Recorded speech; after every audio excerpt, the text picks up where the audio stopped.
مجھے ایک خاتون نے بتایا کہ یہ ایک تحریک کا آغاز کرنے جا رہے ہیں جس کا اختتام پاکستان میں جنسی جبر اور ہراسیت کے خلاف قانون کی منظوری ہے۔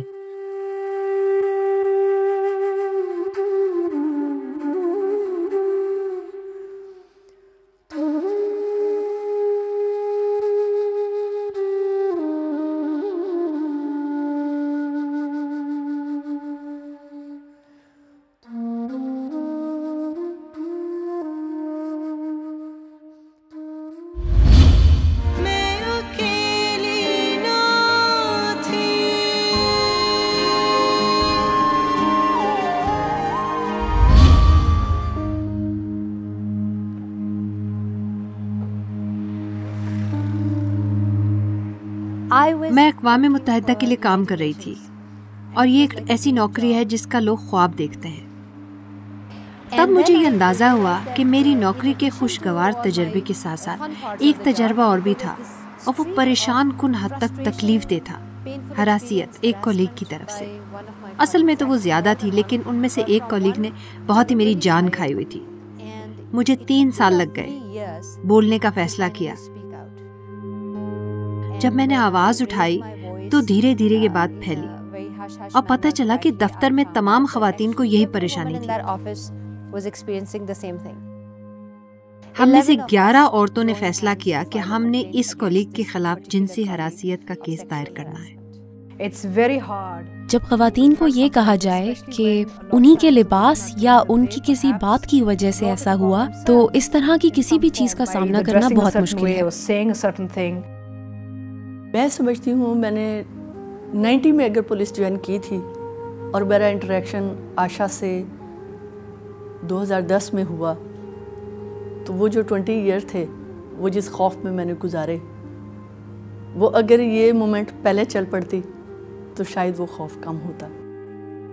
آشا بطور تحریک بڑے تحمل اور ثابت قدمی کے ساتھ نیچی سے حکومتی سطح تک گئی اور یہ دوسروں کی طرح حکومت پر تنقید کرنے یا احتجاج کرنے کے بجائے سب کو ساتھ لے کر چلی تاکہ مل کر مسئلے کا ایک حقیقی اور پختہ حل تلاش کیا جا سکے۔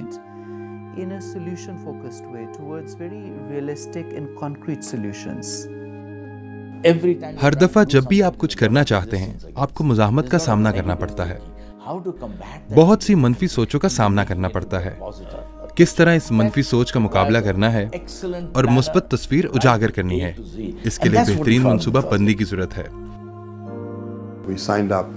ہم نے عائشہ کے ساتھ اپنا تعلق شروع میں ہی جوڑ لیا تھا، بنیادی طور پر اس لیے کیونکہ ہم نے یہ سمجھا کہ دفاتر کی سطح پر خواتین کے ساتھ جنسی ہراسیت کے معاملے کو بالکل بھی برداشت نہیں کرنا چاہیے۔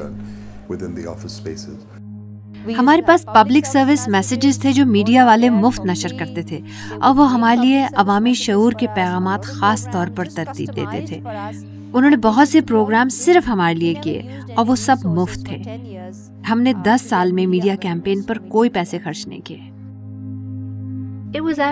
2008 کے جمہوری انتخابات کے بعد ہم نے اپنی حکومت سے رابطہ کیا۔ ہمارا مقصد یہ تھا کہ تمام سیاسی جماعتوں سے رابطہ کریں اور متفقہ طور پر منظور کروائیں۔ فوری طور پر مرد ارکان اسمبلی کی طرف سے ایک رد عمل سامنے آیا، وہ تھا ہم جنسی ہراسیت کو نہیں دیکھتے۔ یہ خواتین ہی ہیں جو اس کو ابھارتی ہیں اور جس طرح کا لباس یہ پہنتی ہیں آپ جانتے ہیں۔ سب سے زیادہ مزاحمت اسمبلی میں مذہبی جماعتوں کی طرف سے ہوئی اور آخری دم تک وہ یہی کہتے رہے کہ یہ تو پاکستانی عورت کا مسئلہ ہی نہیں ہے، یہ تو صرف مغرب زدہ این جی او زدہ عورت کا مسئلہ ہے۔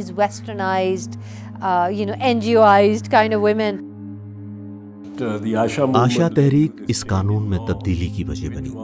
یہ تاریخ ساز لمحہ تھا اور بہت واضح بے باک وارننگ تھی تمام مردوں کے لیے، مردوں کے زیر اثر ایک پدر سری نظام میں۔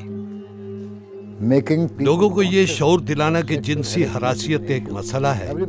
ہر کوئی قانون کے متعلق بات کرتا ہے، مگر میرا خیال ہے قانون سے زیادہ وہ یہ شعور ہے جو انہوں نے اور ان کے ساتھیوں نے لوگوں میں اجاگر کیا ہے۔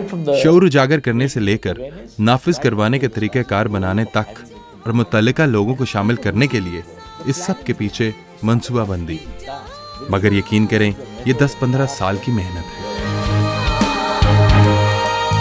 ایک جہاں ساتھ ہے کارواں ساتھ ہے ایک جہاں ساتھ ہے. یہ منتقل کر دیا گیا ہے کہ پاکستان کا ضابطۂ تعزیرات 1860 اور ضابطۂ فوجداری 1898 فوجداری ترمیمی بل 2009 کو ملا کر پاس کر دیا گیا ہے.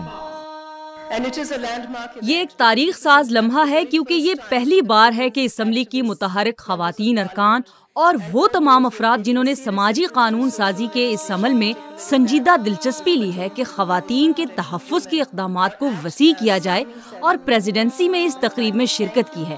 میں آپ سب کو خوش آمدید کہتی ہوں اور جناب صدر آپ کو دعوت دیتی ہوں کہ آپ آئیں اور بل پر دستخط کر دیں.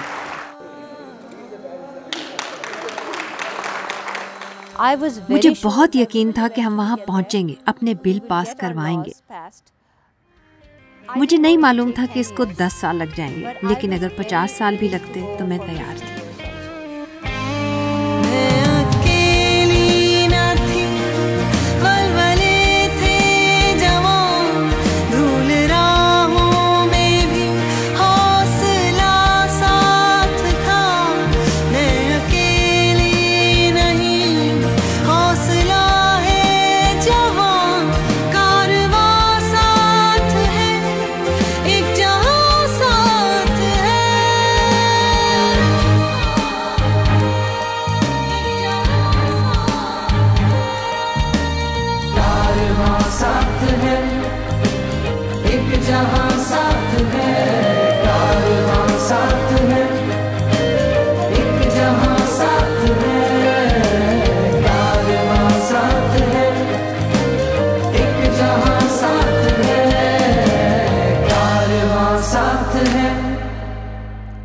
جہاں ساتھ ہے کارواں ساتھ ہے ایک جہاں ساتھ ہے کارواں ساتھ ہے